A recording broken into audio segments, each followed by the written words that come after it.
ఉమ్మడి ఉభయ గోదావరి జిల్లాల్లో అక్రమార్కుల క్వారీలు ప్రజల పాలిట మృత్యు కుహరాలవుతున్నాయి. తీసుకున్న అనుమతులను మించి రెట్టింపు లోతు తవ్వుకుపోతున్న క్వారీ యజమానులు అనంతరం వాటిని పూడ్చుకుపోవడంతో గోతుల్లో పడి చాలా మంది ప్రాణాలు కోల్పోతున్నారు. క్వారీ క్రషర్స్ యజమానులు నిబంధనలకు తిలోదకాలిచ్చినా అధికారులు పట్టించుకోవటం లేదు. క్వారీ తవ్వకాల నేపథ్యంలో దుమ్ము ధూళి కారణంగా గ్రామాల్లో పంటలు నాశనమైపోతున్నాయి. అదే సమయంలో వాయు కాలుష్యంతో ప్రజలు రకరకాల అనారోగ్య సమస్యలను ఎదుర్కోవాల్సి వస్తోంది. ఉమ్మడి తూర్పు గోదావరి జిల్లాలో క్వారీలు, క్రషింగ్ యూనిట్ల యాజమాన్యాలు నిబంధనలు ఏమాత్రం పాటించకుండా యథేచ్ఛగా తవ్వకాలు జరుపుకుపోతున్నారు. కొవ్వూరు, గోపాలపురం నియోజకవర్గాల్లో క్వారీలు ఎక్కువ.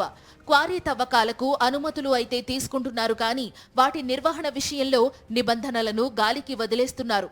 ఈ జిల్లాలో 110కి పైగా క్వారీలు, 60కి పైగా క్రషర్లు ఉన్నాయి. ఏదైనా గ్రామ పరిధిలో క్వారీ తవ్వాలంటే ముందుగా గ్రామంలో ప్రజల నుండి అభిప్రాయ సేకరణ చేసేందుకు సదస్సు నిర్వహించాలి.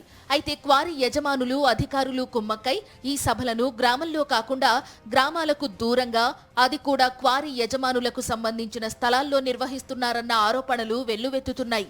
చాలా సందర్భాల్లో ప్రజాభిప్రాయ సేకరణ సభల గురించిన సమాచారాన్ని గ్రామస్తులకు అందించకుండానే తూతూ మంత్రంగా జరిపేస్తున్నారని విమర్శలు వినిపిస్తున్నాయి. క్వారీలకు అనుమతులు మంజూరు చేసే సమయంలో చట్టపరంగా అధికారులు 1,00,000 ఆంక్షలు, నిబంధనలు పాటించాలని సూచిస్తున్నారు.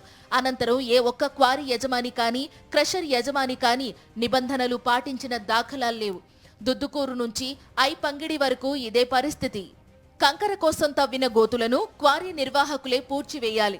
ఎక్కడా కూడా క్వారీ యజమానులు ఈ పని చేయడం లేదు. ఫలితంగా ఆ 100 అడుగుల లోతున తవ్వి వదిలేసిన గోతుల్లో పడి మనుషులు, పశువులు ప్రాణాలు కోల్పోతున్న ఘటనలు ఏటా పెరుగుతున్నాయి.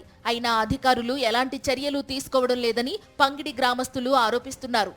తీసిన గోతులు సుమారు 100 నుంచి 200 అడుగుల గల క్వారీ గోతుల్ని ఎవరు కూడా ఈరోజు వరకు పూడ్చకుండా వాటిని అలాగే వదిలేసి వెళ్ళిపోతున్నారు.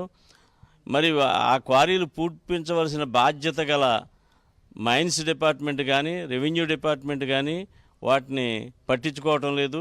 దాని చుట్టూ కనీసం తవ్వి పూడ్చకపోయినా చుట్టూ కనీసం కంచి కూడా ఏర్పాటు చేయటం లేదు. అందువల్ల ప్రమాదాల బారిపడి చాలామంది ఇక్కడ చనిపోవటం జరుగుతుంది.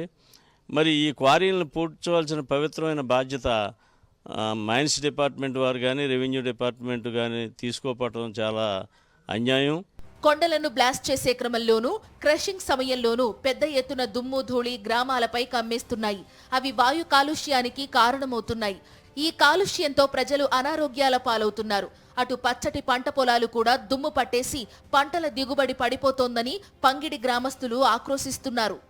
ఈ కలుషితం వల్ల మరి దుమ్ము, ఈ దోగర వల్ల చుట్టుపక్కల ఉన్న జీడిమామిడి తోటలు కానీ, మామిడి తోటలు కానీ పనికి రాకుండా, కాపు లేకుండా పాడైపోతున్నాయి. మా 4 ఊళ్ళు తప్పించి ఐపంగిడి, దేచర్ల, గౌరీపట్నం, దుద్దుకూరు, దేవరపల్లి, లక్ష్మీపురం ఈ 4 ఊళ్ళు చూస్తే గోతులు, గొప్పులు, దుమ్ముతోటే ఉంటున్నాయి తప్ప ఏ ఊరు వెళ్ళినా పంటలతోటి ఎంతో వైభవంగా తొలదూగుతున్నాయి. మరి వాటినైనా చూచి మా గ్రామానికే మరి మంచి చేయాలని చెప్పి రాళ్ల తవ్వకం కోసం బ్లాస్టింగ్ చేసే క్రమంలో నిషేధిత మందుగుండు సామాగ్రిని ఇష్టారాజ్యంగా వినియోగిస్తున్నారు. గతంలో దుద్దుకూరులో పెద్ద ఎత్తున ప్రమాదకరమైన జిలిటెన్ స్టిక్స్ ను స్వాధీనం చేసుకున్నారు. అనుమతి తీసుకున్న దానికంటే అదనపు మోతాదులో పేలుడు పదార్థాలను వినియోగిస్తున్నారు. గతంలో లక్ష్మీపురంలో పేలుళ్ల ధాటికి రాళ్లు ఎగిరిపడి పలు భవనాలు బీటలు తీశాయి.